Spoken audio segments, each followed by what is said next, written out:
Sino kayo? Hindi naman kayo imbitado rito ah. Joe! Guard!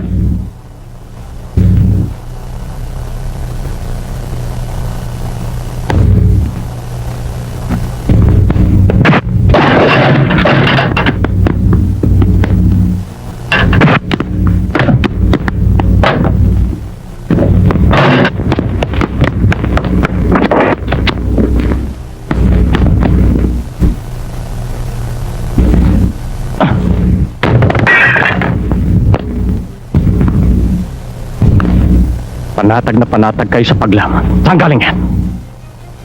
Hindi ba sa pawis ng mga taong maghapon yung pinahihirapan sa bukid?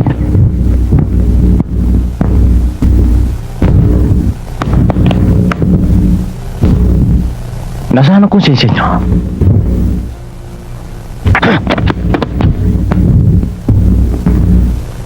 Nagpapakabundat kayo sa sarap. Samantalang mga taong inaalipin nyo, hindi malaman kung saan kukunin ang kakainin nila sa araw-araw.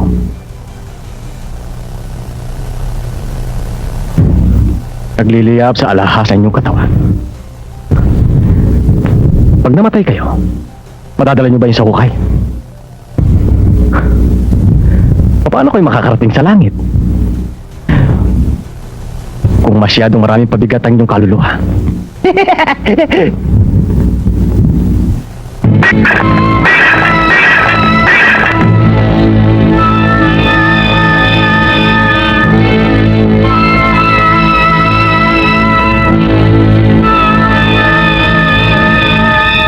Huwag kayong matakot. Walang mangyayari sa inyo. Tinatalbusan lang ni Elias ang halaman dinilig ng dugo ng mahihirap. Ginagatasan lang ang bakang nanginginain sa bakuran ng iba.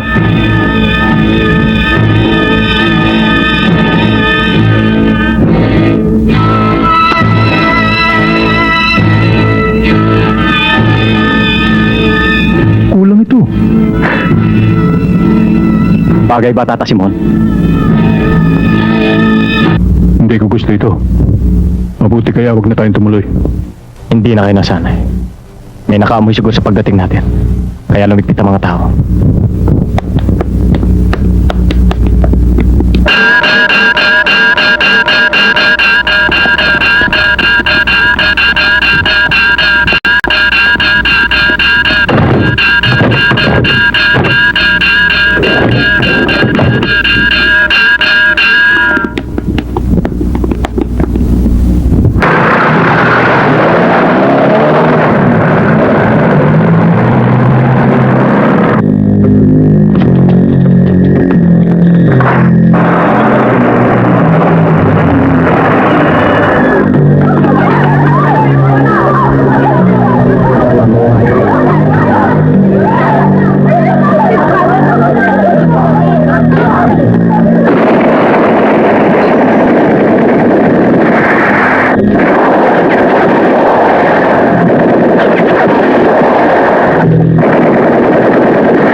Matapang ka lang. Dahil alam nyo hindi lalapas tanganin ng mga sundalo ang simbahan ito. Pero peligro pa rin lagay nyo. Paano kayo malalabas dito?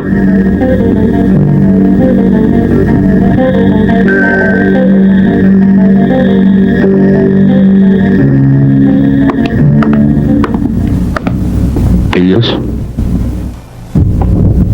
Ang barbaro. Hindi pa pala kumpleto ang kasamaang nababalitaan ko tungkol sa'yo. Hindi ka lang mabangis. Wala ka rin palang galang sa tahanan ng Diyos. Kung lalabas ka lang sana, Padre, makikita mo mga demonyo nagkalat sa harap ng iyong parokya. At kung tunay kang Kristiyano, bibigyan mo ko ng santuaryo dito.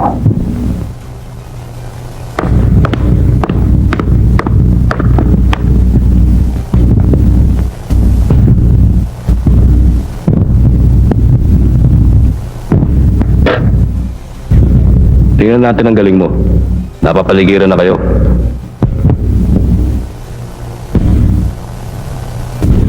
Andaga, Padre, kapag nasusukol, gumagawa ng butas na malalabas.